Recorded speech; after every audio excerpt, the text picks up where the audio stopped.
আরে, হরিপ্রসাদ বাবু যে আমাদের বাড়ির উঠোনে, ছোট লোকের বাড়িতে হাতির পা। আসুন আসুন বাবু, বসুন। আপনাকে যে কোথায় বসতে দেব। আমি এখানে বসবার জন্য আসিনি। তোমার স্বামী কোথায়, তাকে ডেকে দাও। বাবু, আমার স্বামী তো ঘরে নেই। কি জন্য তাকে খুঁজছেন আমাকে বলুন, তিনি বাড়িতে এলে আমি বলে দেব। আমি তোমাদের সাহায্য করি টাকা দিয়ে, তোমরা সেই টাকা পরিশোধ যদি না করো, আমি কিন্তু আর তোমাদের সাহায্য করব না। একে একে টাকা নিতে নিতে কত টাকা এনেছে তোমার আনারি স্বামী, সে খবর তুমি জানো? কত টাকা কি আনে সেটা তো আমি জানি না বাবু। আমি বলে দিচ্ছি, এবার যদি আমার টাকা পরিশোধ না করে, আমি কিন্তু তোমাদের আর এ বাড়িতে থাকতে দেব না। জমি জমা নিয়ে নেব। আপনি এটা কি বলছেন? বাড়ি যদি দখল করে নেন তাহলে আমরা কই থাকবো? সেসব দেখবার সময় আমার নেই। তোমার স্বামী আমার কাছ থেকে টাকা এনেছে, বিনিময়ে তোমাদের বাড়ির জমির কাগজ আমার কাছে জমা রেখেছে। এখনো যদি টাকা দিতে না পারো, তাহলে তো অবশ্যই আমি বাড়ি নেব, তাই না? আচ্ছা ঠিক আছে বাবু, আমার স্বামী আসলে আপনার সাথে দেখা করতে যেতে বলবো। আমার বাড়িতে টাকা না নিয়ে গেলে আমি যেটা বলে দিয়েছি সেটা তোমার স্বামীকে বলে দিও, ঠিক আছে? কি যে করব কিছুই বুঝতে পারছি না। সকল সম্পত্তি হরিপ্রসাদ বাবুর কাছে বন্ধক রেখে টাকা এনেছি। এবারও তো ফসলে তেমন একটা উন্নতি হয়নি। প্রতি বছর যদি এভাবে লোকসান হয়, তাহলে কিভাবে টিকে থাকবো বলতো? লোকসান তো আর তোমার একার হচ্ছে না, সবারই লোকসান হচ্ছে, কিছুই তো করবার নেই। তাও তো তোমার একটা ব্যবসা আছে, সমস্যা নেই। নিজেদের জমানো টাকা ছিল, আমার তো টাকা ছিল না। আমি তো প্রতিবার হরিপ্রসাদ বাবুর কাছ থেকে টাকা ধার নিয়ে আসি। পরিশোধ না করলে তার কথা তো কেমন সেটা তোমরা জানোই। তুমি প্রতিবার হরিপ্রসাদ বাবুর কাছ থেকে টাকা আনো কেন? তিনি তো লোক তেমন একটা ভালো নয়। হরিপ্রসাদ বাবুর দোষ দিয়ে কি করব? তিনি তো আর আমার থেকে বাড়তি টাকা চান না। যেটা পান সেটাই চান। এখন কি করব বলো? সেটাই তো আমি দিতে পারছি না। গত 2-3 বছর আগে টাকাও তিনি পাবেন। নিজের ঝামেলা নিয়ে নিজেই বাঁচি না, তোমাকে আবার কি বুদ্ধি দেব বলো? আমার যে অবস্থা, বুদ্ধি দিয়ে কোনো কাজ হবে না। এত খারাপ অবস্থা হলে বুদ্ধি দিয়ে কোনো লাভ হয়? ওপরওয়ালার উপরে বিশ্বাস রাখো, ওপরওয়ালা যেটা করবে সেটাই তো হবে, কিছুই করবার নেই। ফসলের যদি কোনো পরিবর্তন আসে তাহলে একটু ভালো হয়। অলৌকিকভাবে ফসলে তো আর পরিবর্তন আসবে না, সেটা ভালোভাবেই বুঝতে পারছি। কিছুই করবার নেই। এবারও আমার পথে বসবার মতো অবস্থা।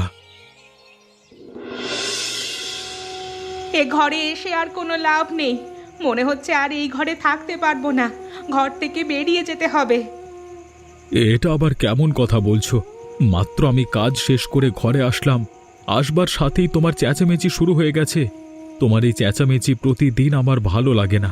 কি চাও বলো তো তুমি? তুমি আমার সাথে কেমন কথা বলছো? আমি আবার কি চাইবো? কি চাই তুমি বুঝতে পারো না? সংসারটার উন্নতি চাই। কোনো রকমই তো সংসারটার উন্নতি আর হয় না। আমি তো কম চেষ্টা করছি না, সব রকম চেষ্টা করছি। কোনোভাবেই এই সংসারটার উন্নতি হচ্ছে না। এখন আমি কি করব? মরে যাব? গলায় ফাঁস দেব? তুমি ফাঁস দিয়ে আর কি হবে? মনে হচ্ছে আমার নিজেরই ফাঁস দিতে হবে। দিন দিন মানুষের এই অপমান আর কোনোভাবেই সহ্য হচ্ছে না। গ্রামবাসী সবাই আমাদের কথা শোনাচ্ছে। গ্রামবাসী সবাই কথা শোনাবে কেন? গ্রামবাসী সবার থেকে আমি টাকা নিয়েছি নাকি? নিয়েছি হরিপ্রসাদ বাবুর কাছ থেকে, তিনি কথা শোনাবে। এবার তোমার সেই হরিপ্রসাদ বাবুই কথা শুনিয়েছেন। তিনি আজকেও বাড়িতে এসেছিলেন, বলেছেন তার টাকা পরিশোধ না করলে বাড়ি ছেড়ে চলে যেতে। তোমার কষ্টটা আমি বুঝতে পারছি, দেখছি কি করা যায়। তুমি আমার সাথে চেঁচামেচি করো না, শরীর এমনিতেই ভালো লাগছে না। আমি কথা না বললেই তো সবচেয়ে ভালো হয়, তুমি শান্তিতে থাকতে পারো। দেখি কদিন শান্তিতে থাকতে পারো। কথা বললাম না, চুপ থাকলাম। বাবু, আপনি এত কষ্ট করে আবার এখানে আসতে গেলেন কেন? আমাকে বললেই তো হতো, আমি চলে আসতাম। তুমি যে কতটা আসতে সেটা আমি ভালোভাবেই জানি। তোমাকে তো আমি খবর পাঠিয়েছি, তুমি আসোনি। তোমার বউকেও এসে বলে গেছি 2 দিন পর তোমার জন্য আমি এখানে এসেছি। 2 দিন আমি অপেক্ষা করেছিলাম। সেটা আমি শুনেছি, কাজে কর্মে ব্যস্ত থাকবার জন্য যেতে পারিনি, আজকে অবশ্যই যেতাম। তোমার আর যেতে হবে না। তোমার কাছে আমি টাকা পাই, সেই টাকা পরিশোধ করো, নাহলে এখনই বাড়ি ছাড়ো। দয়া করে আমাকে আর কিছুদিন সময় দিন, আমি আপনার সমস্ত টাকা পরিশোধ করে দেব। আমার সাথে এরকমটা করবেন না বাবু। আমি যেটা করছি ঠিক কাজই করেছি। তোমার জন্য অপেক্ষা করেছি অনেক, কিন্তু তুমি কোনো কাজে আসছো না। তোমার এখানে টাকা দিয়ে আমার আর কোনো লাভ নেই। বাপদাদার ভিটে মাটি ছেড়ে এভাবে চলে যাব সেটা তো হয় না। কখনো যদি আবার টাকা দিয়ে ফেরত নিতে পারো তখনই এসো, নাহলে আর এদিকে আসবার দরকার নেই।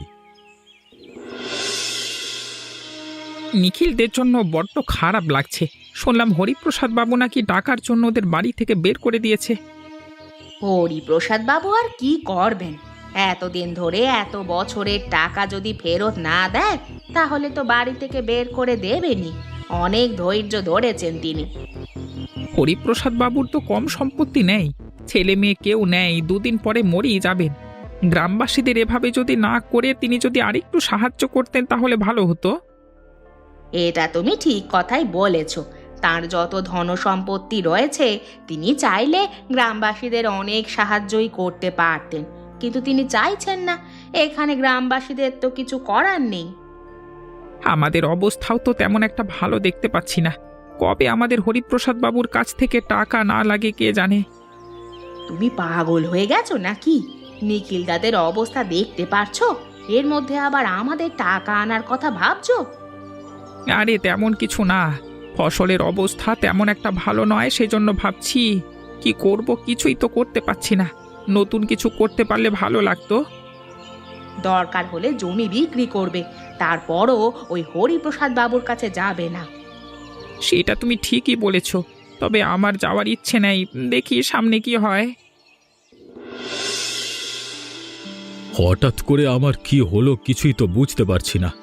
অনেক দিন ধরেই চিকিৎসা করাচ্ছি, কোনো কবিরাজি তো আমাকে ভালো করতে পারছে না। আমি কি আর বাঁচবো না? এমন অলক্ষণে কথা বলো না, তোমার কিচ্ছু হবে না। তুমি আস্তে আস্তে ঠিক হয়ে যাবে। অনেক দিন ধরেই তো আমি অসুস্থ, কোনোভাবেই তো সুস্থ হচ্ছি না, দিন দিন আরো অসুস্থ হয়ে পড়ছি। মানুষ তো মাঝে মধ্যেই অসুস্থ হয়, আস্তে আস্তে সুস্থও হয়ে যায়। তুমি এত চিন্তা করছো কেন বলো তো? এত চিন্তা করছো বলে তুমি তো সুস্থও হচ্ছ না। এত ভেঙে পড়লে চলবে না। তোমাকে এত করে বলেছি কোথাও কোনো ভালো কবিরাজ আছে কিনা একটু ভালোভাবে খোঁজ করে দেখো। আমার তো অর্থ সম্পদ কম নেই। আমার একটা কথা মনে হচ্ছে, তোমাকে বলি, তুমি আবার রাগ করবে না তো? বলো বলো, আমি রাগ করব না, কি হয়েছে বলো। আমার তো মনে হচ্ছে তুমি যে ওদেরকে বাড়ি থেকে বের করে দিয়েছো, নিশ্চয়ই ওদের অভিশাপ লেগেছে তোমার ওপরে। ওরা তো অভিশাপ দিয়ে গিয়েছিল। ওদের আমি বাড়ি থেকে বের করে দিয়েছি 1 মাস হয়ে গেছে। ওরা কোথায় আছে নাকি মরে গেছে সেসব কে জানে। ওদের অভিশাপ এখন লাগলো আমার উপর। মানুষকে কষ্ট দিলে তাদের অভিশাপ লেগে যায়, তেমনটা হলো কিনা কে জানে। আমি এমনিতেই নিজে ভয় পেয়ে আছি, তার উপরে তুমি মাঝে মধ্যে এমন কথা বলছো, আমার একেবারে জানটা বের হয়ে যাচ্ছে। এতদিন ধরে অসুস্থ, কই কিছুই তো বের হলো না, আর কবে বের হবে? তার মানে তুমি চাইছো আমার দেহ থেকে আমার জানটা বেরিয়ে যাক, আমি মরে যাই? হ্যাঁ, আমি আবার কখন সেটা বললাম? তুমি যে ধরনের কথা বলছো তাতে তাই মনে হয়। আমাকে নিয়ে বিরক্ত হয়ে গেছো। এত কথা বলো না, চুপ করে থাকো। অসুস্থ হলে এত কথা বলতে হয় না।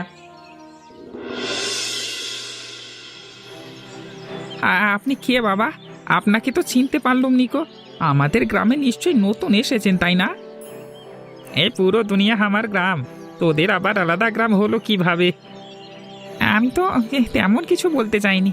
আমি তো মুখ্য সূক্ষ্ম মানুষ, আপনার এত বড় কথা আমি বুঝতে পারিনি বাবা।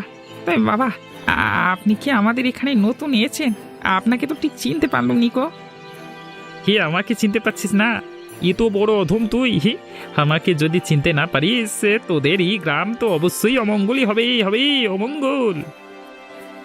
আমি অধম আমাকে ক্ষমা করুন বাবা। আমি আসলে কিছু বুঝতে পারছি না আপনার কথা। তবে আমাদের গ্রামে এমনিতেই অমঙ্গল লেগে আছে। হরিপ্রসাদ বাবু অনেক দিন ধরে অসুস্থ, সেটাই তো আপনি জানেন। এ দুনিয়ায় এমন কিছু নেই যেটা আমি জানি না, সব কিছু আমার চোখের সামনে ভেসে ওঠে, সবটাই আমি জানি। যে কোনো মূল্যে আপনার তাহলে মানে হরিপ্রসাদ বাবুর বাড়িতেই যাওয়া উচিত। তিনি আপনাকে অবশ্যই উচিত সম্মান করতে পারবেন।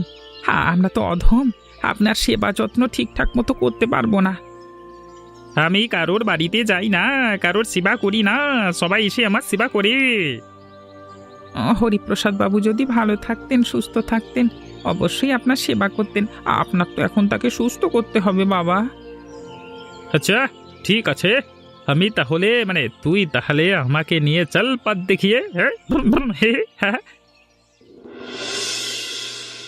এই সাধু বাবা, এই হচ্ছে আমাদের প্রিয় হরিপ্রসাদ বাবু। তার ধন সম্পদের অভাব নেই, আপনি শুধু তাকে একটু সুস্থ করে দিন, আপনার যে পরিমাণ টাকা লাগে তিনি দিয়ে দেবেন। তোরা আমাকে টাকা দিয়ে কিনতে চাচ্ছিস? তোদের এটা বড় হিম্মত? আমাকে এই পৃথিবীতে কেউ টাকা দিয়ে কিনতে পারে না, তোরা আমাকে টিকা দিয়ে কিনতে পারবি না। আমি নিজের জন্য কখনো কিছু করি না, আমি মানুষের পথে থাকি, মানুষের সেবা যত্ন করি। হ্যাঁ, তোদের আমি সেবা করতে চেয়েছিলাম, এখন করব না, আমি চলে যাব। আমাকে টাকা দিয়ে কিনতে যাওয়া অভিশাপ দেবো। মাফ করবেন সাধু বাবা, বুঝতে পারিনি। আপনাকে তো টাকা দিয়ে কিনতে পারবো না, তাও আপনি যেটা বলবেন আমরা সেটাই করব। আপনি দয়া করে আমাকে সুস্থ করবার ব্যবস্থা করুন বাবা। তোর উপরে বিশাল বড় অভিশাপ আছে, মানুষকে তুই কষ্ট দিয়েছিস, মানুষের অভিশাপ সেটা তো কোনোভাবেই কাটাতে পারবো না। বাবা, আপনি তো সব পারবেন, আপনি চাইলে সব কিছুই পারেন। আমরা যেটা পারবো না, আপনি চাইলে সেটাও পারবেন। আমি চাইলে সব কিছু করতে পারি, তবে এটা আমার পক্ষে সম্ভব না। যারা এই অভিশাপ দিয়েছে তাদের মাধ্যমেই তোদের এটা সমাধান করতে হবে।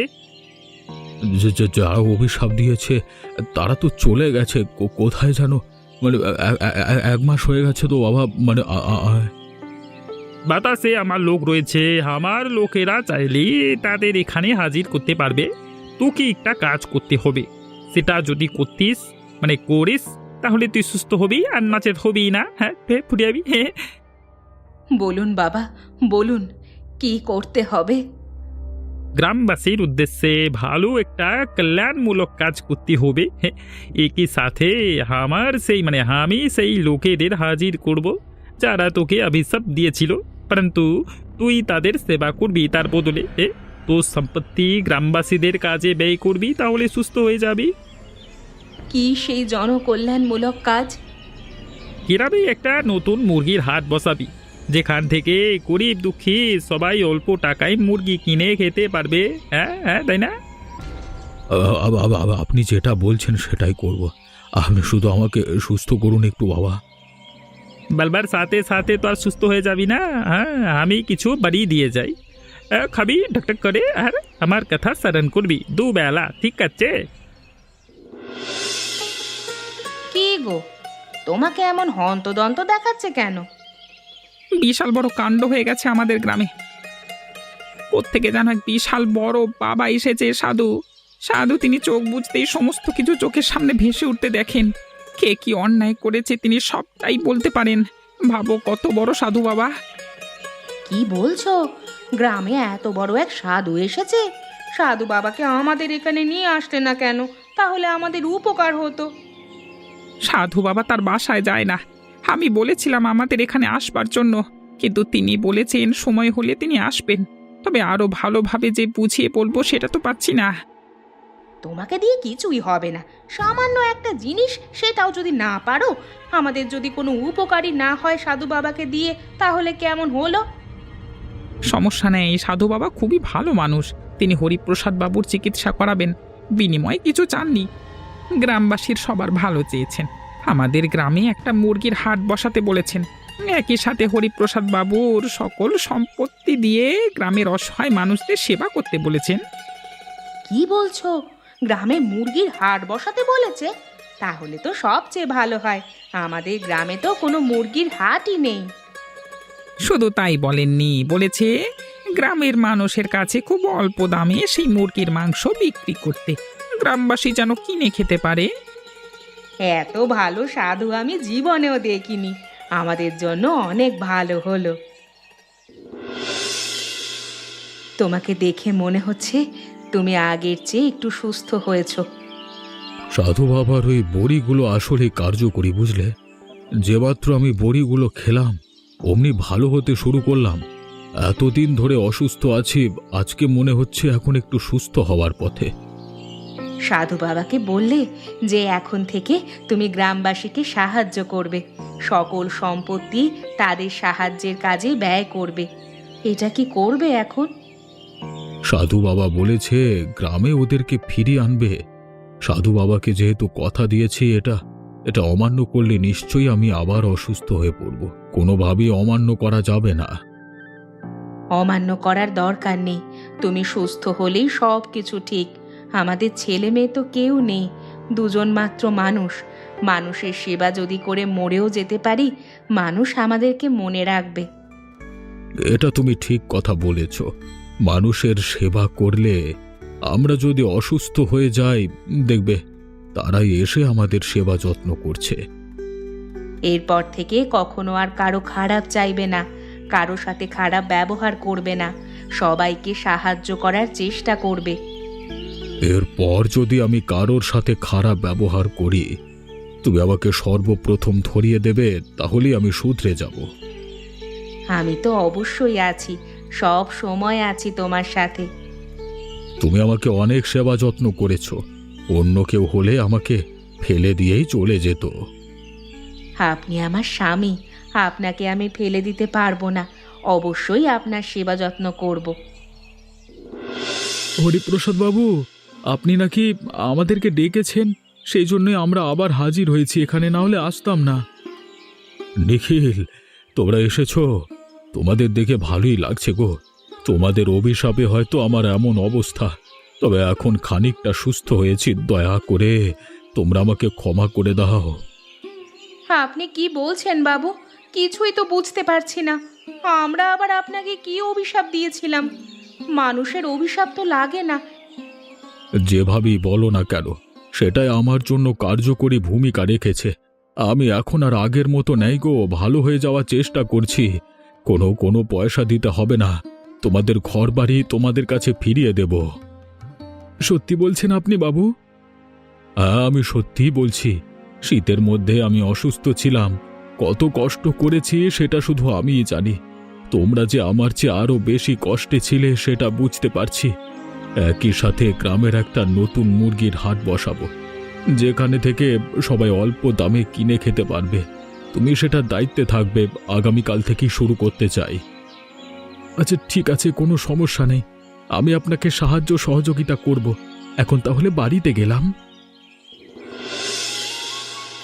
নিখিল, তোরা এসেছিস দেখেই ভালো লাগছে। হরিপ্রসাদ বাবু তোকে কাজ দিয়েছে নাকি এখানে? হরিপ্রসাদ বাবু আগের চেয়ে অনেক ভালো হয়ে গেছে। আমাকে এখানে কাজ দিয়েছে, বাড়িঘর সবকিছু ফিরিয়ে দিয়েছে। আমার কাছে তো তেমন টাকা পয়সা নেই। হরিপ্রসাদ বাবু আমাকে মুরগি দেবেন তো? কত বছর পর যে অল্প টাকায় মুরগির মাংস কিনে খেতে পারবো কে জানে। কম দামে দিয়েছি, সবাই যেন মুরগি কিনতে পারে। সেই জন্য যে এত পয়সা কম দিবি সেটাও কিন্তু আমি সহ্য করতে পারছি না রে। সাধু বাবাকে তো খুঁজে পাচ্ছি না দুদিন ধরে। আপনি যদি আবারও অন্যায় শুরু করেন, আগের জায়গায় ফিরে যান, তাহলে কিন্তু সাধু বাবা আবার চলে আসবে। এবার কিন্তু আর বাঁচাবে না। দে দে, যে যেরকম চায় তাকে সেরকম দিয়ে দে, তো দিয়ে দে বাবা। এখন তো কাজ করছি, কথা বলতে পারবো না। দুপুরে বাড়ির দিকে চলে এসো, তখন কথা হবে। আমি একটা কথা বুঝতে পারলাম না নিখিল, হঠাৎ করে সাধু বাবা উধাও হয়ে গেল কিভাবে? এত ভালো সাধু আমি জীবনেও দেখিনি। নিশ্চয়ই অলৌকিক কিছু করেছেন। তিনি গ্রামবাসীকে খুবই সাহায্য করেছেন। সাহায্য তো অবশ্যই করেছে, না হলে কি আর এখন মাংস খেতে পারতে এভাবে? সেটা তুমি ঠিকই বলেছ গো পারুলদি। আমাদের গ্রামে একটা মুরগির হাট ছিল না, মুরগি কিনে খেতে পারতাম না, এতটা গরিব ছিলাম। সাধু বাবা বলেছে বলে হরিপ্রসাদ বাবু ভালো হয়ে গেছে, আমরাও খেতে পারছি। নিখিল, হঠাৎ করে হেসে উঠলি কেন? এটাই তো বুঝতে পারলাম না, কি হয়েছে কি? কি গো গিন্নি, আসল সত্যিটা বলে দেবো নাকি? এখন আর লুকিয়ে লাভ হবে? এরা তো আমাদের নিজেদের মানুষ, এদের কাছে বলেই দাও। কি বলতে চাইছো বলো না। গ্রামে যে সাধু বাবা এসেছিল এখন আবার উধাও হয়ে গেছে। সেই সাধু বাবা আমি নিজেই ছিলাম, তোমাদের সামনে ছিলাম, তাও তোমরা চিনতে পারলে না। হরিপ্রসাদ বাবুকে ফন্দি করে এমন শায়েস্তা করেছি, গ্রামবাসীর সবার জন্য মঙ্গল হয়েছে। এটা তুই কি বলছিস নিখিল? তুই আমার সামনে ছিলিস তাও চিনতে পারলাম না। তবে যাই বলো না কেন, নিখিলদা কিন্তু একটা কাজের কাজ করেছে, এর জন্যই তো মুরগির মাংস খেতে পারছি। আস্তে আস্তে অনেক কিছু ভালো হবে গ্রামে, শুধু দেখতে থাকো। এমনই মজার মজার গল্প দেখতে আমাদের চ্যানেলটিকে সাবস্ক্রাইব করতে ভুলবেন না।